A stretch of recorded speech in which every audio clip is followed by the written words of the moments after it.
Hello and welcome to the Business of Story. I'm Park Howell, and if you've been listening to our brand Bewitchery series, then you know that we love to punctuate the chapter readings with episodes featuring the best of the best in business storytelling.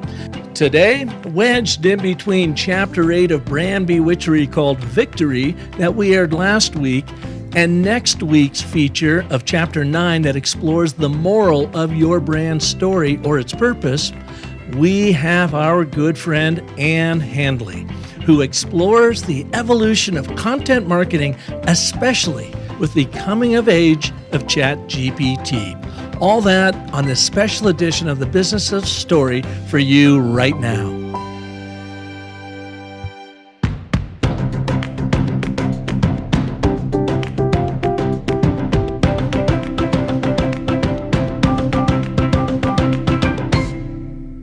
I think of it as an efficiency tool. Like, look, I use AI tools in my own work, but I don't use it to write because I enjoy writing and I need that writing piece of it to know what I think about something. So for me, writing is thinking. I don't use it for writing.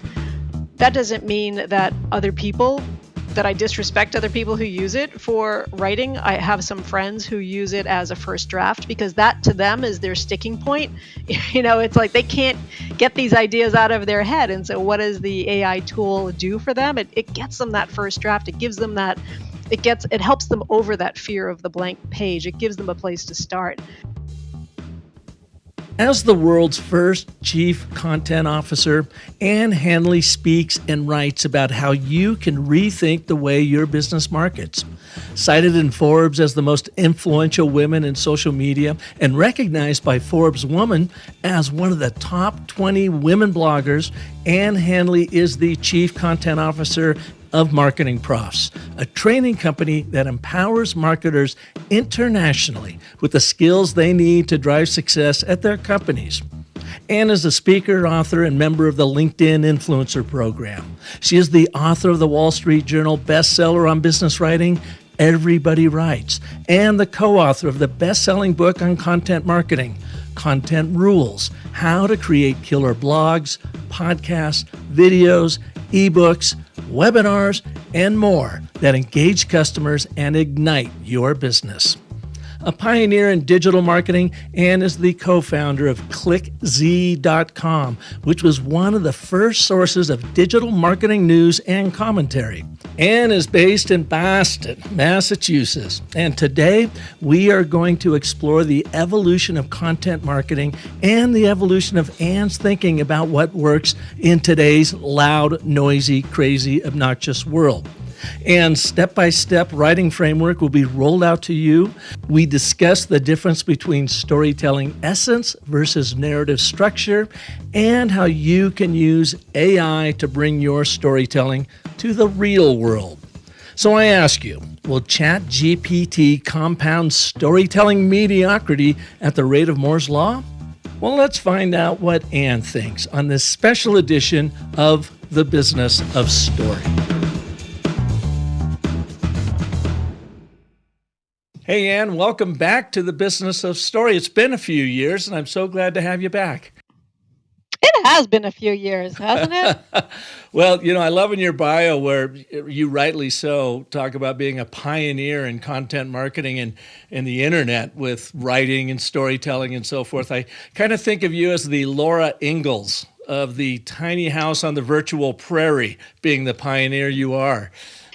A fun fact, Park, and we didn't even talk about this before our conversation here right now, but so I was in Missouri last month, late June, and I was about an hour outside of Mansfield, Missouri, which is the home of Laura Ingalls Wilder, the place where in her later years she wrote the Little House on the Prairie stories, like all 9 books. And so I went to visit it, and it was like such a moment for me because as a kid, I was so into those books, like to a almost, I wouldn't say unhealthy degree, but I was like really obsessed with the Laura Ingalls Wilder story to the point where, I started calling my mother and father Ma and Pa, just like Laura does. And they were like, who is this kid?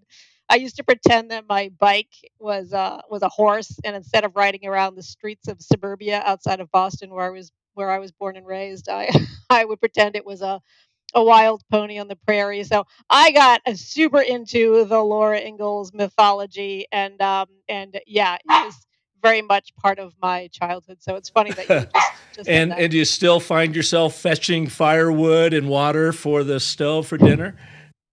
Yeah, I would love to say yes, but I don't. She has become a little bit of a polarizing figure in her later, well, in more recent years. I don't know how I much of don't. her and her story and her books Yeah. you've gotten into. Well, anyway, it's a little bit problematic, some of her language and story around Native Americans and around Black people. A little problematic, but as much as that's true, she was also very much part of my childhood, and so, yeah, my Mecca was more about me than it was about her and her story. Yeah. Do you know what I mean? Yeah, no, I don't know her ongoing story, but I guess maybe it doesn't surprise me. Nothing surprises me anymore, Anne, in this world. The last Laura Yeah. Ingalls reference I have to give you is my sister during COVID calls me up one day and she says, I've got the COVID. And I'm like, who are you, Laura Ingalls? What do you mean, the COVID? So, all right. That's all I got on Laura Ingalls. But let's move to another one of your favorites. Last time I saw you, in action actually 2 times ago. I think it was at Brand Camp pre-COVID, and you were speaking, and you Pre used the this COVID. analogy in the story of Charlotte's Web that I loved. And Oh, then it wasn't too yeah. long after, I think I saw a picture of you sitting in the little room where the writer, the author of Charlotte's Web, penned the book. Yeah, yeah, E.B. White. E.B. White was the author or is the author of Charlotte's Web, and he wrote those books. He wrote Stuart Little and Charlotte's Web, Trumpet of the Swan. A lot of people know him for his work around the elements of style, which is kind of a writer's handbook. It was when I was in college, and it still is today. That's the first time I came across him was the Elements of Style back in college and whatever, and didn't realize that he had written Charlotte's Web till many years later. Yeah, But yeah. I love that particular presentation. I realized that I kinda have a thing about visiting the places where famous writers have written their stories, but yes, indeed, I did go. He wrote those on the coast of Southern Maine, about 5 hours north of where I live in Boston, and a few years ago, I did trek up there. I had a crazy and wild idea that I wanted to buy the house and the writer's shed and the 2,000 feet of ocean front land right on the Atlantic Ocean. I was really pretty far down that path for a while. Um, so yeah, I did take a picture inside that house, and yeah, it's a magical place. It's a very magical place. Well, you're a pretty famous writer among writers with your books that you have written. Everybody Writes, and you've just come out with a new edition of that. Give us a Hmm. little bit of background, would you, on that book for those of our listeners who may not know of you and your work and that in your particular book there, Everybody Writes. So the first edition of Everybody Writes came out in 2014. This was very much during a period just 8 years ago. Seems crazy that I'm even calling it a period, but, it was pre-AI, right? It was pre some of our social networks. It was certainly pre-TikTok. Twitter was around, Facebook was around.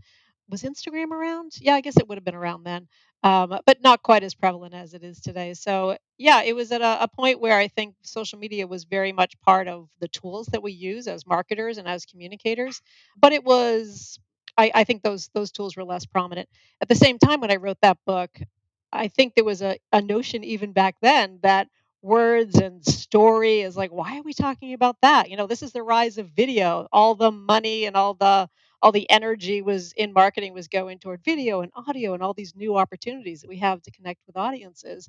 And the idea of writing, like when I remember when I went to my editor about it initially at Wiley, she was like, "You really want to write a book about writing?" And I said, "Yeah, no, I really, really do." Because speaking of the elements of style, like I feel like that is the last book that really made an impact on me as a writer that I felt would apply equally well to the business world. Now, that doesn't mean that there aren't other worthy books about writing. Certainly Stephen King wrote an amazing, tremendous, famous book about writing. William Zisner wrote one too. But I really wanted to create a book that was strictly for a marketing audience, a business audience that talked about writing from a marketing standpoint. So that's what I set out to do in 2014. Fast forward 8 years, and I realized that a lot of the ideas that I amplified in the book, a lot of the ideas that I aerated have changed a little bit, in part because my thinking has changed, but also Mhm. because we've changed as people. I think marketing has evolved, we've evolved, and so it was less around solidifying writing's place in marketing and more about acknowledging the tremendous tools that we have at our disposal now. So to give you a very specific example of that, in the first edition, storytelling, which is I know your passion and Mhm. my passion as well, like storytelling was a tiny little chapter. In the second edition, I like really blew it up, and I talk a whole lot about more about storytelling because in my mind, it's so critical right now. Another really specific example in the first edition, I talked about email in a few slim pages. In the second edition, I broke up email into direct response versus newsletters. And I talked about, the importance of email newsletters. I think the email chapters, there's like three of them in the second edition. There was only one tiny one in the first edition. So yeah, it's those kinds of things. It's because we've changed. It's because I've changed. My thinking has evolved. And I think the expectations on all of us as businesses and as marketers has also been elevated. Yeah.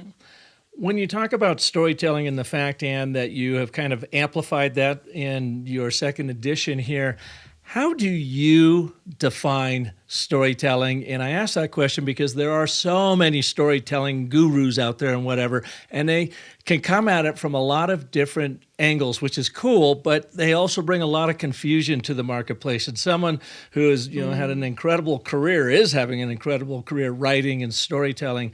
How do you define it? So what I think about storytelling from a marketing standpoint, what I talk about or what I think is important for us to think about is less about the structure of a story and essentially about getting to the essence of the human emotions that are behind the products and the services that we sell or that we produce in marketing and in storytelling in general. I think part of that confusion that you talk about comes because we get really hung up on the structure of a story. We want to create this sort of story arc.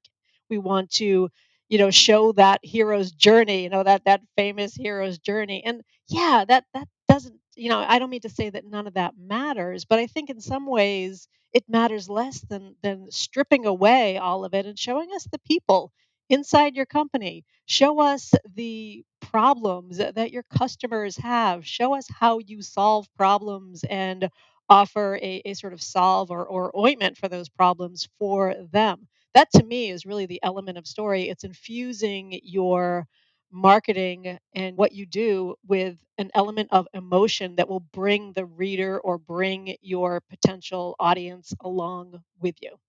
And how do you help people when, especially in business, B2B marketing and so forth, when they are sitting there and they're saying, yeah, I just told a story about our new widget here and it was awesome. And you say, okay, what's that story? And it's just a litany of features and functions. And they never get out of exposition. Speaking of, story structure, it's and their audiences to death. Yeah. And when they're done, they go, that was a great story. And you go, actually, it wasn't a story at all. How do you help them overcome that? I think it's important to think about your story overall as not being about you, but really always being about your customers. And by the way, you may be talking about your own product, you may be talking about your own features and benefits, but ultimately you can't leave it there. It's not what matters is not your features and benefits. What matters is why they matter to others. And so, I guess my best piece of advice, in a very simple sort of stripped down way, is to say, like, when you think about your own story, answer two questions. Number one, why does it matter to your customer, your prospect, your audience? Why does it matter? And secondly, why now? I think the why now piece of it, Park, is what I often see missing. There is no there's no relevance for the audience right now, and I think that's the piece that can make make a story come alive. Tell me why it matters to me, and more importantly, give me that urgency. Tell me why it matters right now. And I'm not talking about, because there's a sale on our widget and it's 49.99 right now. I mean, in terms of my life, tell me why it matters right now, why it matters in to the world at large. Christopher Lockhead, who's a legendary Silicon Valley marketer, great storyteller, a real character. I've had him on the show a couple times. Last time I had him on the Mm. show, and to your point, and he said, nobody buys a solution unless they have an effing problem. He loves the F bombs to articulate his speech. But I guess that's essentially another way of saying what you said. Why now? Well, you've got Yeah, something you yeah. want, but Yes. you've got this obstacle or gap that's standing in your way to get that. Therefore, I'm here and can help you with my widget service or whatever, realize or achieve what it is you actually want. That's why it matters Yeah. now. And in both cases, you're thinking about your audience, what's in it for them, and why Yeah. now? What problem are you Yeah. here to solve? Yes, exactly. Yeah, the why now piece of it I think is so key. In the new book, I talk about an age old and a beloved American children's classic. I just realized actually that in all of our talk about Laura Ingalls Wilder and Charlotte's Web, and now this the American children's classic of Rudolph the Red-Nosed Reindeer, which I'm about to talk about. I just like I guess I really am hung up on on childhood storytelling, but I guess that makes sense in a lot of ways because that's where I learned to tell stories was by reading great authors. But anyway, the I talk about Rudolph the Red-Nosed Reindeer in the new book, and I offer it as kind of a framework for storytelling because it has all those elements that we're talking about. It talks about, why does it matter right now? Like, for example, if you think about if you know the story of Rudolph the Red-Nosed Reindeer, right? The story is about this little baby deer who's born in the North Pole who has, basically no friends. Everyone disrespects him because he has this honking, bright and shiny red nose. And he's kind of cast off from the community. Like, nobody likes him. Nobody wants to be his friend. Even his parents are embarrassed by him until what happens, like one foggy Christmas Eve, suddenly that why now question comes into play. Santa needs him. So the story as I see it, like if you really think about that, Santa here is the customer. The customer needs that red nose. That customer needs that red nose. Why? To accomplish his objective, in this case of delivering gifts and delighting children on Christmas Eve. And so the story, even though it's kind of about Rudolph, it's not really. It's about how Rudolph makes Santa the hero of the story because Rudolph helps Santa and elevates his status within the community, and Christmas isn't ruined, and children everywhere are not just destroyed on Christmas morning like they might be otherwise.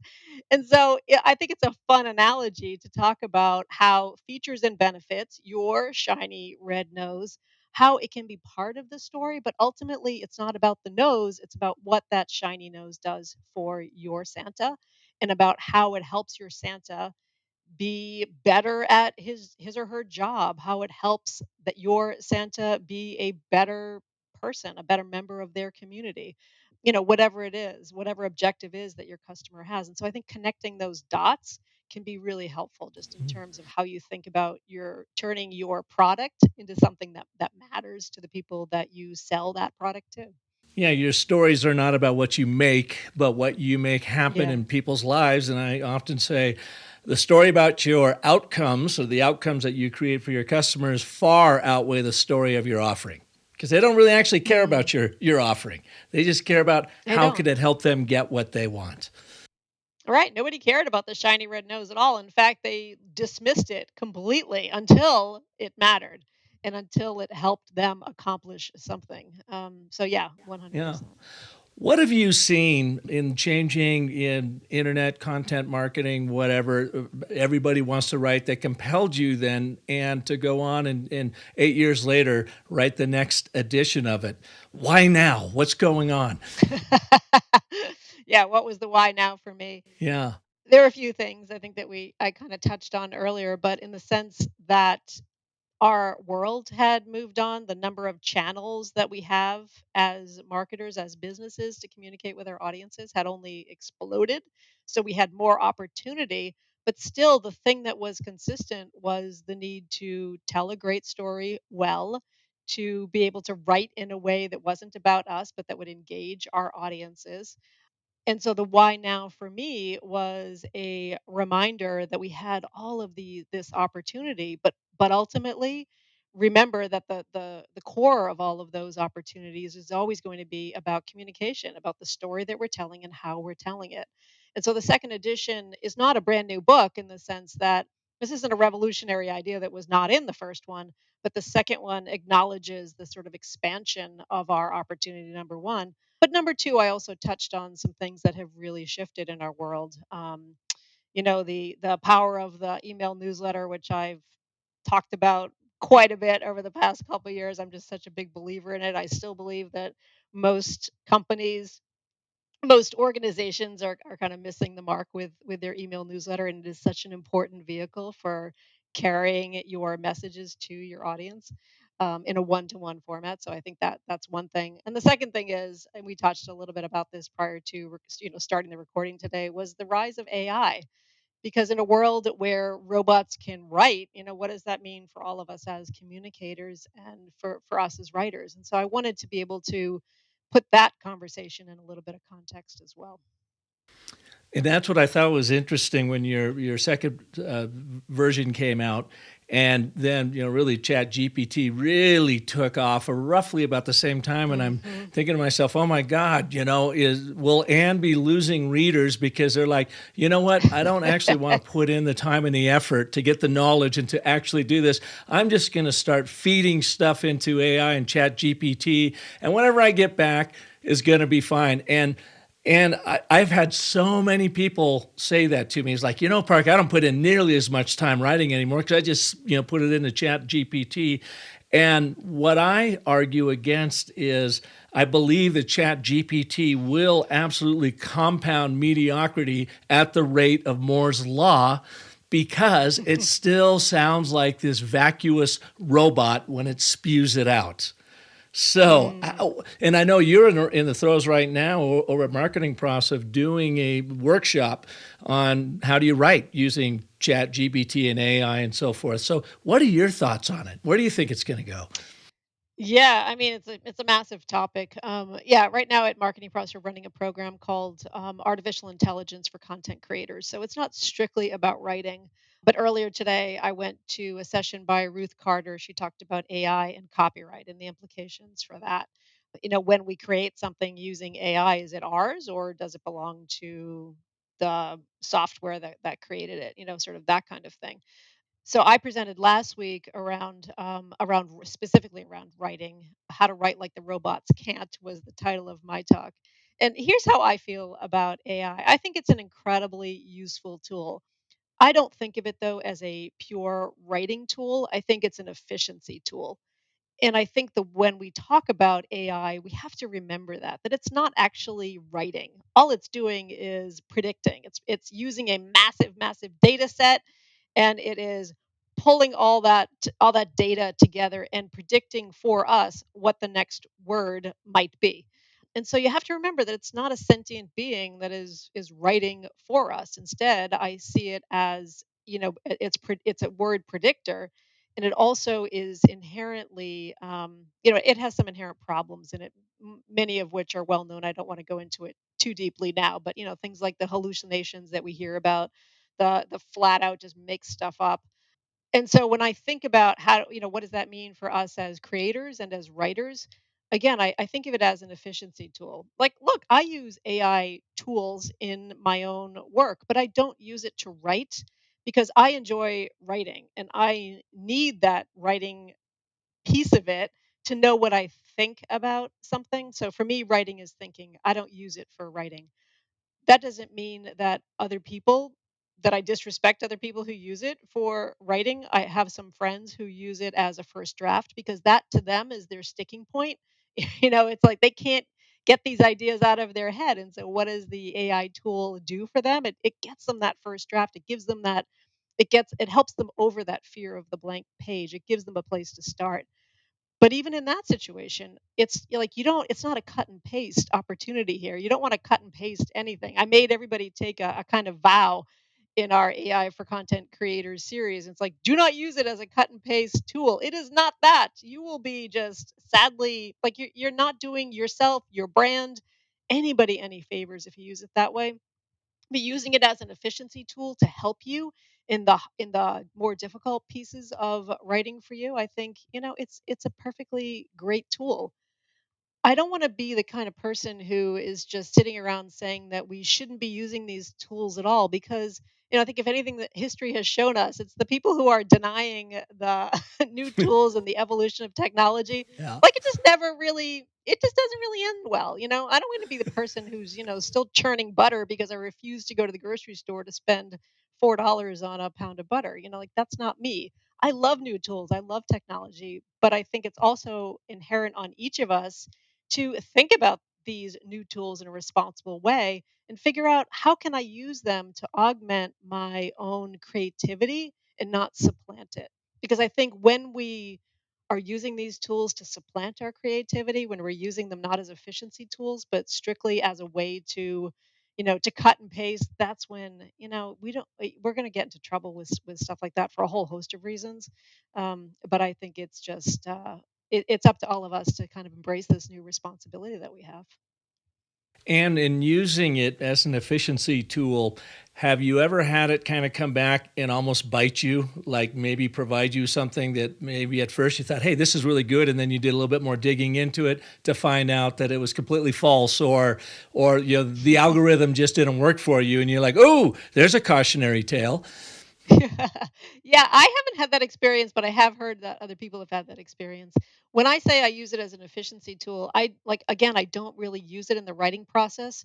Where I use it is around things like things that I've already written. So for example, I will ask it to summarize a piece that I wrote. I will ask it to summarize a piece of research around brain science, for example. So right now I'm working on a new book, and I'm looking at lots and lots of different research and different data as a way to, back up some of the hypotheses. I don't know what the plural of that word is, but Hypothesize. hypothesize, I don't know, that I have in the book. And so it's very useful in terms of, give me the key ideas in this piece of research that is very dense, that is very academic, that would take me like probably a full day to sort of like get the discipline and the energy to to get through it. And so I think these AI tools are incredibly useful for that. So when I ask it to summarize research, it does that like very, very well. And I know it's not making anything up because it's all in the research. So that's how I use them. I can't think of a time when I've used it to, outside of just strictly playing around just to sort of test the limits of it. But I very rarely will use anything that it's given me. I've never published anything that it's given me, like, straight up, but I haven't had that experience per se of it just being flat out wrong. Aside from, Yeah. like, some funny things, like, some funny moments where I'm sure we've all done this, like, you ask it who you are, for example, and it just gives you this stuff that's like, "What? I'm not it thinks I'm Park Howell? What?" Like, I don't know? Stuff like that. Yeah.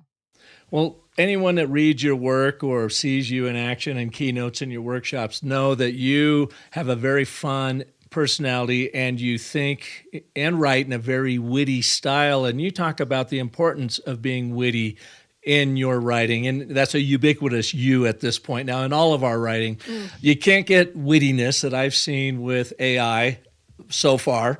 Mm. How do you get people to open up and have the courage to be themselves and to find that wittiness in their writing? Yeah, that's a tough one because I think a lot of people might think that witty is too high a bar. Where I approach the idea of using humor and wit in our writing is maybe at us like lowering the bar a little bit and saying, just make it enjoyable. Let's make it fun for somebody to read. And by fun, I don't mean like, that they're going to be like laughing out loud fun, but more, don't make it feel like a chore.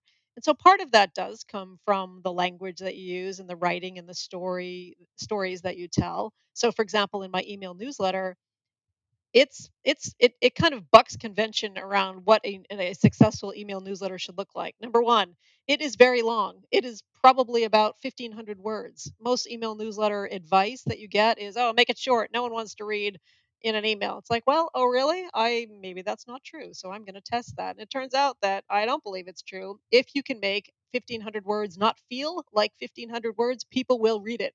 So part of that is in the writing and the story and all of those things, but also part of it comes in the structure of a piece of content, a piece of writing that you're doing.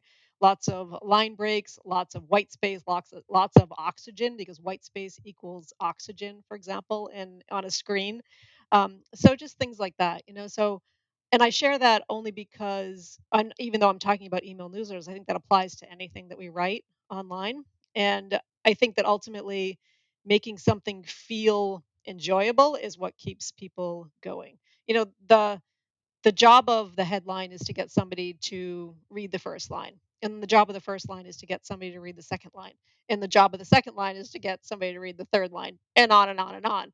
And I think about that obsessively, because I want every word, I want every sentence, I want every paragraph to earn its keep. And if it's not adding anything, if it's only parroting what a paragraph or a sentence or a word before it said, then it gets cut from the team and it's like gets booted out. And I think if we approached all of our writing in that way, and I don't care if you're writing an email or if you're writing a book, I think you've got to think about, not about economy, but about respecting the audience and making it enjoyable, making it fun for them to read. Don't make 1,500 words or 15,000 words feel like 15,000 words. That's really something when you talk about the white space being the oxygen of Mm, writing.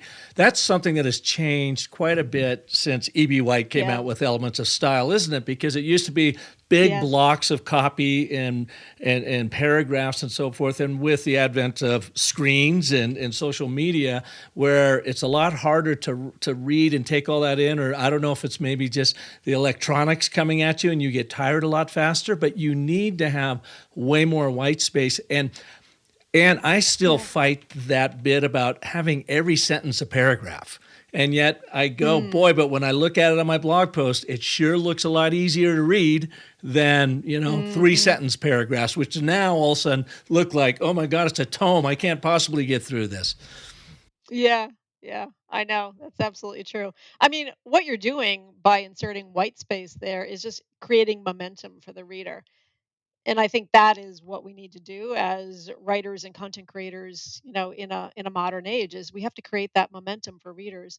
Those chunks of text that you talk about, like from the Elements of Style age and before, the only reason why that was true is because everything was printed on paper. Paper was expensive, and so they were trying to economize constantly. And what did that mean? That's why you look at really, really, really old-timey newspapers, they almost have like a single column of text, like straight down, because they're trying to economize the space. They're trying to cram as many letters and characters in there as possible to convey the information. And so that's no longer a concern. Like screens are like, we're not worried about the cost of paper when we're when we're reading it online. Of course we're not.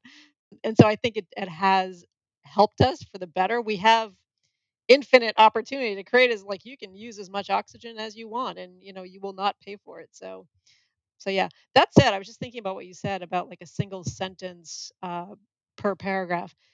And I do that a lot. Like I think it's perfectly fine. It's a great way to write, and it is, to your point, like it does feel like it creates some momentum. But that doesn't mean that you have to do it that way. I'm always so cautious about people hearing that and thinking, "Oh, every sentence has to be its own paragraph." No, no, no, that's not. I don't believe that's true. But if there is an opportunity to use a single sentence as a paragraph, that is a perfectly fine way to write. And you shouldn't feel like, but that's not what I learned. I learned that paragraphs always have 5 sentences or 3 sentences. Like that's just not the case anymore. Yeah, I think it's interesting too that we now find ourselves in this world of virtual reality writing and the old fashioned Mm. linear writing. I kind of think of it sort of in Star Trek terms. You got Captain Kirk, the old honest, witty way of doing it. And then you got Spock, the robot, let me crank out this content for you.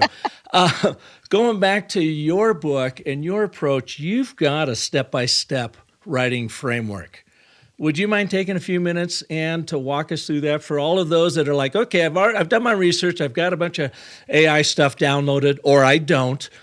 Where do I start, and how do I make this a little bit easier for me so that I get to content that people are actually going to read and digest? Yeah. Thanks for making that a long question, so I had a chance to hydrate for a second there, because it's like 90 degrees in Boston. Um, In your tiny house. in my tiny house with Yeah. no AC, just a ceiling fan. But it's quite pleasant back here, but still. Um, so yeah, a in the second edition, I blew up the what I call the writing GPS. So the way that I think about the writing process. In the first edition of the book, I did talk about it, but in the second edition of the book, I really blew it up and I made it much more granular and because it to reflect all the steps in writing that I think happen both internally as well as externally. Now, when I say 17 steps, both to you, Park, as well as anybody who's listening to this conversation later, like don't freak out and be like 17 steps. Like I am tired already. That sounds so exhausting because it may sound that way, but these steps are not overwhelming.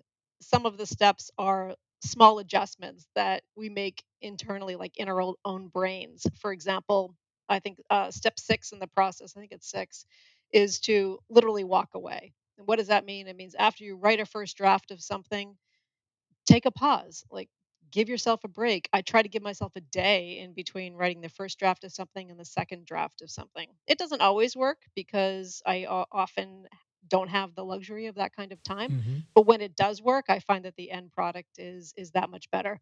At the very least though, I try to give it at least an hour or two. I go out for a walk. I give myself that mental break to be able to go back to it in a fresher capacity. So all that to say, yeah, there are 17 steps and there is a process that I go through with almost everything that I write and I present it, to in the book to the audience, to the reader with that same to give them a kind of approach that I hope will make it more accessible and it'll kind of demystify and break down the writing process so it doesn't seem so scary, because I think that that's the biggest thing that I hear from people. It's like they don't feel like they're writers. They find that it's hard or that it's difficult, and so I wanted to break it down in a way that would feel really accessible and more or less easy to follow. These are the steps that I take. You don't have to use all of them, but I'm offering you an opportunity to walk them through one at a time and see how well they work for you. What Step what is 1 step in one in this the process? I was just going to say step 1 of the journey is funny that we both went there. Step 1 of the journey is to just define your goal. Like figure out what is the goal for this piece that I'm writing. And that's just like kind of a basic thing, right? To think about Hmm. what's the purpose of this. And when I do that, I write it right at the very top of the page, or I type it right at the very top of the page, and it just gives me a kind of beacon, like a beacon on a beachhead that I can go toward, so I don't try to veer off too much. Um, so yeah, so just start with a goal, and then I think then I walk you through these sort of 17 steps: a first draft, a second draft, a third draft if you have the luxury of that. I always write 4 drafts to everything that I write. I'm not saying that everybody has to, but again, this is offered in the spirit of here's how I do it. You can take what you want and you can leave the rest. When I was a young parent, I used to get that advice from other parents. They used to say to me, like, here's what we do, like, take that advice and leave the rest. And I think about that advice a lot because I think it's so true about so many things in life. In that first, when you're talking about the goal, do you really kind of go back to what you talked about, those 2 points of what's in it for the audience and why now? Yeah, I do. I go back to what's the goal of this piece, less from a organizational standpoint, although that's definitely part of it, and more from a, what do I want the audience to get out of this? And so if I'm writing about a particular, I don't know, say we have a new course that we're launching. So yeah, I'm talking about the course, but I'm also talking about what you will learn in this course. Why I think it's important for you to take this course, you being the reader, and also why we're offering it now. Why does it matter right now? So yeah, it's kind of embedded in the structure itself. You asked about humor a second ago, and the reason why I do 4 drafts, just in case anyone's wondering, the reason why I do is because the fourth draft is when I go through, like, the piece could be published at that point. It's basically finished, but the fourth draft is where I add those little humorous asides. It's when I add the little bits of fizz and ginger that make this piece my own. And by fizz and ginger, I mean like certain word choices that I make, or certain elements that will, when you read it, you're like, it sounds like me if you know my work. And those are really important for me to include in there as a writer, and they're also the pieces that delight me. And so part of what I'm doing in sharing my writing process is sharing a bit of the joy that I put into it. And the fourth draft is that, for me, that moment when I add a little bit of joy to what I'm writing, and it just sometimes it's just because it delights me, and I hope it delights the reader, but ultimately it delights me.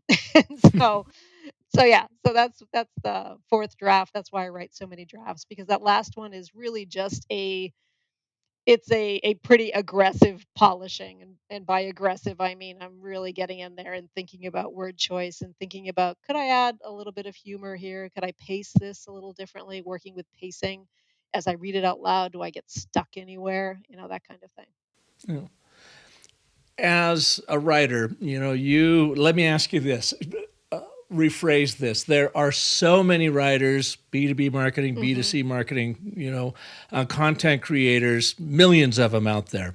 Do you ever view Mm. yourself as maybe being a little bit of an outlier? Or I'll even say it kind of on the one percenter level, because you have the talents, you have the joy of writing, and when you have the time, you do write four drafts. I think that that's probably very much of an outlier of what most people do, because they don't have the time and maybe they don't have the energy. And because of it, we get a whole lot of mediocre content that we all, even your best writing, has to fight its way through, has to compete with because Mm. of the absolute Mm. noise that is out there. When you are out and constantly, researching and reading and looking at the B2B world and marketing world, what are some of the things that really stick in your craw about the content that you see that is being done today that could maybe easily be fixed and more interesting and work way better for that particular customer? Yeah, that's interesting. I mean, I guess to address the first part of your question first, I don't think of myself as an outlier as much as I am like, I don't know, I'm just gonna use the word cheerleader, but that feels a little bit dismissive of myself. Not that there's anything wrong with cheerleaders, but I feel like it's a little more substantive than that. Maybe a coach. Maybe a coach is a better Yeah, word.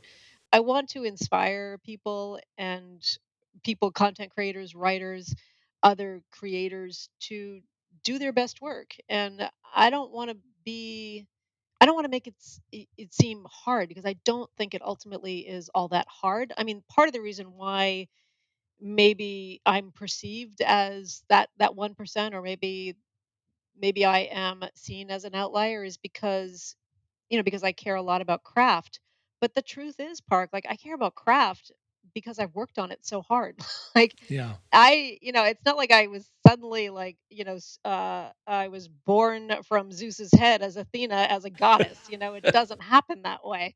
And what you see on what I present on the outside is the result of years and years and years of just, like, furious work on the inside, of, like, working on my craft. And even now, like, when I go back and read the first edition of Everybody Writes, for example, there are parts of that book that really make me cringe because I'm that much better 8 years later. And that's not a flex. It's just an acknowledgement of the reality that the more we do something, the better that we get. I recognize, though, that many people are maybe not interested in working on their craft, but I have to believe that they are inspired in one way or another to maybe hire people on their teams who care about the craft of the content that they're producing, if even if they themselves are not the people who are going to be producing the content, that maybe I've helped them think about things a little differently. So maybe they're hiring people, or maybe they are putting processes in place to elevate the kind of content they're creating. Or, maybe they're just feeling like, yeah, I feel that way too. I want to be a better content creator. I think it matters. I want to be seen. Maybe just being seen is enough. And I want to encourage those people who do think about marketing as a craft. Ultimately, I think that marketing is part science. We are way over indexed on the science constantly. Like, you can go online and you can read all kinds of things about, how to get better conversion rates through these tips and tricks. But I think people like me and people like you, we talk about things like story, and we talk about writing and craft. And I think that is legitimately so much a part of marketing too, right? So I think marketing is art plus science, or maybe art plus intent. Maybe that's a better way to phrase it. I think both of those things have to exist. I over-index on the art side of things because I believe it truly matters and it deserves a place next to the science and the intent piece of it. So in terms of like the things that I see out there that kind of drive me crazy, I don't know, like, I like to believe I'm an optimist, and I ultimately believe that we're all just out here doing the best that we can, you Mhm. know? Yeah. And you don't have, like, hours and hours or days to create 4 drafts. I mean, honestly, I don't either. When I say 4 drafts, I'm not saying that I'm sweating it, I'm sweating an email newsletter over a week. Like, I don't have that kind of luxury either. Like, I'm as busy as everybody else. But the more you think about it and the more that it worms its way into your consciousness, then I think, you will start to respect your content, your work, the craft a little bit differently. And so when I see things that are not quite up to par, I think, well, it's at some point, hopefully, if they come into contact with my work or maybe with your work, it'll change, and I just have to keep feeling that way because, again, I'm an optimist, and I have to believe that, that ultimately that the craft and the work and the art matters. Well, Ann, thank you so much for being here. I know how busy you are, and it's just great to have you back on the show. You guys are doing marvelous work over at MarketingProfs. I was hoping to Yeah, thank take you. your AI workshop, but I didn't get around to it because I simply didn't have the time. But it is, fascinating me like it is everybody else. And how do you Mhm. balance the efficiency of AI and still the art, the craft, even the wittiness of writing it yourself? So thanks for being here. Yeah, Where can people yeah. learn more about you and get your book? Oh my goodness. If you go to annhandley.com, you can bump into me there. If you are interested, I'm not sure when this is going to air, but the if you are interested in the AI for Content Creators course, it's actually available on demand. We're about midway through the course right now. So it's not too late to join if you want to. But otherwise, you can get my book wherever books are sold, the bookseller of your choice. You can go to bookshop.org or you can go to Amazon or your local bookshop, whatever you're into. And yeah, you can subscribe to my newsletter at annhanley.com/newsletter. I talk a lot about story and writing and content and life, I guess, there as well. Well, I highly recommend your book. It's in my library of books, and believe me, I've read hundreds and hundreds of books on everything from writing to storytelling to marketing to you Yeah. name it. And I've culled through those, and yours is right at the top of my list. So thank you for sharing your wit and wisdom with us in your book and today on the business of story, Ann. Oh my goodness. Well, thank you so much for having me. This is so fun to talk to you.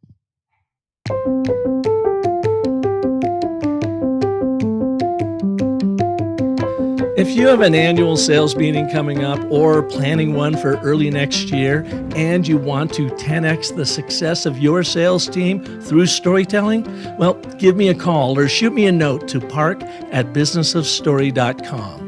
I'm here for you with proven in-person, virtual, and hybrid storytelling mastery courses and keynotes to help your people excel through the stories they tell.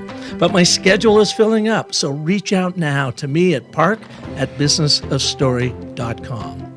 Thanks so much for listening. Caden Howell edits our show, Marissa Hill handles marketing, and our music is composed by the one and only Darius Holbert.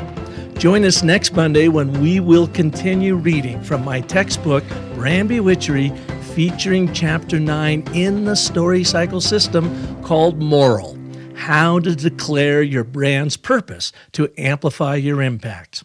Until then, remember that the most potent story you will ever tell is the story you tell yourself. So make that one epic. Thanks so much for listening.